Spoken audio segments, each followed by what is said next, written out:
बांग्लादेश में हो क्या रहा है, सबसे पहले आपको यह बता दें। ढाका में इजराइल के खिलाफ प्रदर्शन हुए। प्रदर्शन में आईएसआईएस और अल कायदा जैसे आतंकी संगठनों के झंडे नजर आए। ये तस्वीरें देखिए, फिलिस्तीन के समर्थन में नारे लगाए गए। प्रदर्शन में 1 लाख कट्टरपंथी शामिल हुए।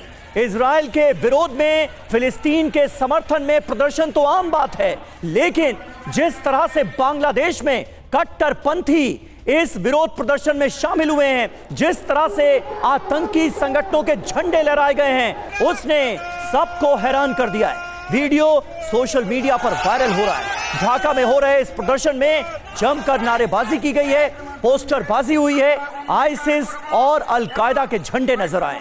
यह प्रदर्शन बांग्लादेश के सत्ता प्रमुख मोहम्मद यूनुस की नीति और नीयत दोनों को दुनिया के सामने रख रहा है। इसे आप ऐसे भी समझ सकते हैं कि जिस बांग्लादेश में जमाते इस्लामी सत्ता में हो, जहां कट्टरपंथियों का वर्चस्व हो, जो हर मंच पर पाकिस्तान का आजकल समर्थन करता हो, वहां से आईएसआईएस के झंडे वाले प्रदर्शन के अलावा और क्या उम्मीद की जा सकती है। सोशल मीडिया पर यह वीडियो तेजी से वायरल हो रहा है।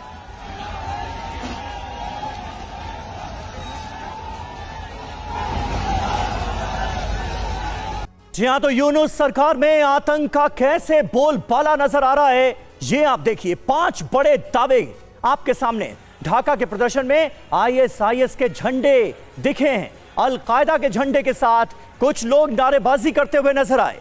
कट्टरपंथी संगठनों के इशारे पर जमकर हिंसा हुई। अल्पसंख्यकों पर कट्टरपंथियों के हमले हुए। कट्टरपंथियों पर यूनुस का रुख अभी भी नरम नजर आ रहा है। इतना कुछ होने के बाद सवाल यह है कि ढाका में आईएसआईएस और अल कायदा के झंडे क्यों नजर आए, इसकी वजह क्या है? क्या यूनुस राज में आईसिस का ठिकाना बन गया है बांग्लादेश? ये अहम सवाल है। हमारे साथ इस वक्त स्टूडियो में तमाम खास मेहमान मौजूद हैं। मेजर जनरल अशोक कुमार हमारे साथ मौजूद हैं। सीडीआर अतुल भारद्वाज सर हमारे साथ मौजूद हैं। विदेश मामलों के जानकार और खास करके बांग्लादेश पर पैनी निगाह रखने वाले प्रोफेसर संजय भारद्वाज हमारे साथ मौजूद हैं। और 2 खास मेहमान हमें ढाका से ज्वाइन कर रहे हैं। मजहरुल इस्लाम खान साहब हमारे साथ मौजूद हैं, बांग्लादेश से सीनियर जर्नलिस्ट, और एक और सीनियर जर्नलिस्ट शोएब चौधरी हमारे साथ मौजूद हैं। बांग्लादेश से ही इस वक्त वो लाइव हमारे साथ कनेक्ट हो चुके हैं। शोएब साहब, सबसे पहले मैं आपके पास आऊंगा। ये हो क्या रहा है बांग्लादेश में, और इन खबरों की जरा तस्दीक कीजिए और बताइए हमारे दर्शकों को कि आखिर इसकी वजह, सबसे बड़ा रीजन आप क्या मानते हैं? प्रदर्शन हो रहा है, समझ में आता है। इजराइल का विरोध हो रहा है, समझ में आता है। फिलिस्तीन का समर्थन हो रहा है, समझ में आता है। लेकिन आईसिस और लश्कर जैसे आतंकी संगठनों के अगर झंडे लहराए जाएं प्रदर्शन में, तो इसका क्या मतलब है? बहुत बहुत धन्यवाद। देखिए, कल के जो सो कॉल्ड डेमोन्स्ट्रेशन थे, उसमें ना तो सिर्फ आईसिस या अल कायदा के झंडे थे, कल पाकिस्तान के भी झंडे थे। हमारे पास वीडियो फुटेज आ गया अभी। और ये पाकिस्तान के झंडे आए, और आपने जो कहा कि ये बेंजामिन नेतन्याहू के खिलाफ थे, उसमें डोनाल्ड ट्रंप की पुतली भी थे, और सऊदी क्राउन प्रिंस सलमान भी बिन मोहम्मद की पुतली भी थे। ये होगी। अभी यूनुस ने बांग्लादेश को एक जंगली राज्य बना दी, और पाकिस्तान की आईएसआई की कठपुतली है यूनुस, डिक्टेटर पाकिस्तानी आईएसआई की। अभी देखिए, ढाका की जो ये समावेश आपने कहा कि अल कायदा का फ्लैग है, इस्लामिक स्टेट का फ्लैग है, पाकिस्तानी झंडा कैसे आ गई? बिकॉज पाकिस्तान ये सब कर रहा है। पाकिस्तानी आईएसआई बांग्लादेश को और एक पाकिस्तान बना के बांग्लादेश को बर्बाद करने की कोशिश में है, और पाकिस्तान जिस दुनिया में आतंकवाद फैलाते हैं, बांग्लादेश को भी ये ऐसे ही एक मुल्क बनाने की कोशिश में है।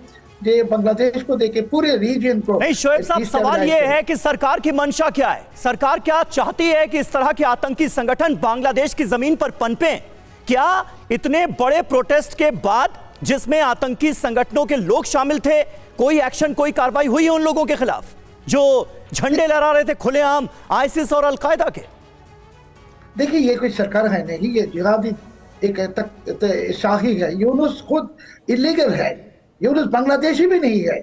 ये किसी और फ्रांस के पासपोर्ट होल्डर है। और बांग्लादेश में जो अभी हो रहा है ये बंगाली के साथ इसके कोई लेना देना है। ठीक है, यानी आप ये एक बड़ी बात कह रहे हैं कि ना तो कोई एक्शन हुआ है, ना किसी तरह के एक्शन की उम्मीद है। करुणा।